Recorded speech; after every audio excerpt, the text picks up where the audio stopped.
Hello guys, সবাইকে আমি স্বাগতম জানাচ্ছি আমার ইউটিউব চ্যানেলে, যেখানে আমি ক্রিকেট রিলেটেড ভিডিওস বা অন্যান্য কিছু আপলোড করে থাকি। সো ভারত ও ইংল্যান্ডের শেষ টেস্ট, পঞ্চম টেস্টে ভারত আবারও তৃতীয় দিনেই জয়লাভ করেছে।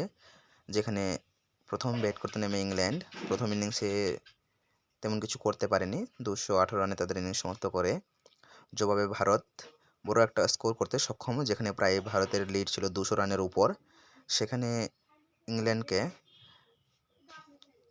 তৃতীয় ইনিংসে কিন্তু বা তাদের ব্যক্তিগত দ্বিতীয় ইনিংসে বলুন, সেখানে খুব ভালো একটা ব্যাটিংয়ের প্রয়োজন ছিল, কিন্তু সেটাও তারা করতে পারেনি। খুব সহজেই ভারত এই ম্যাচটিও জয়লাভ করেছিল, যেখানে ভারতের হয়ে প্রথম ইনিংসে কুলদীপ যাদব 5টি উইকেট নিয়েছিলেন এবং দ্বিতীয় ইনিংসে আবারও অভিজ্ঞ রবিচন্দ্রন অশ্বিন 5 উইকেট নিয়েছেন।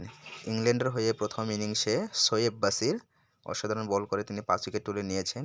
আমি বলবো এই ম্যাচটি যদি ভারতও তৃতীয় দিনেই জয়লাভ করেছে, তার মূল কারণ হচ্ছে যে ভারতের বোলিং।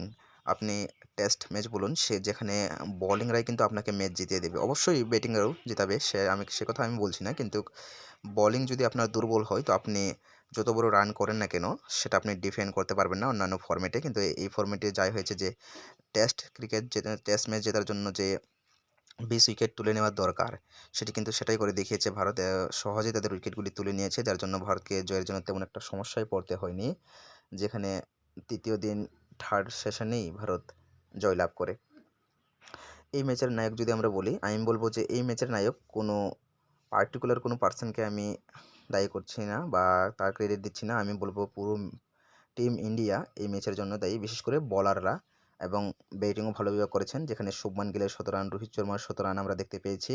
দেবদত্ত পাডিক্কাল, যার নাকি ডেবিউ হয়েছে, সেও ভালো পারফর্ম করেছেন, 50-এর উপর রান, সারফরাজের 50-এর উপর রান। সো এই ম্যাচটা ভারতের জন্য একটা মিলেঝুলে একটা পারফরমেন্স ছিল, যেখানে সবাই ভালো পারফর্ম করেছেন। তো গাইস, আমার ভিডিওগুলো ভালো লাগলে অবশ্যই আমার চ্যানেলটি সাবস্ক্রাইব করে আমার পাশেই থাকুন।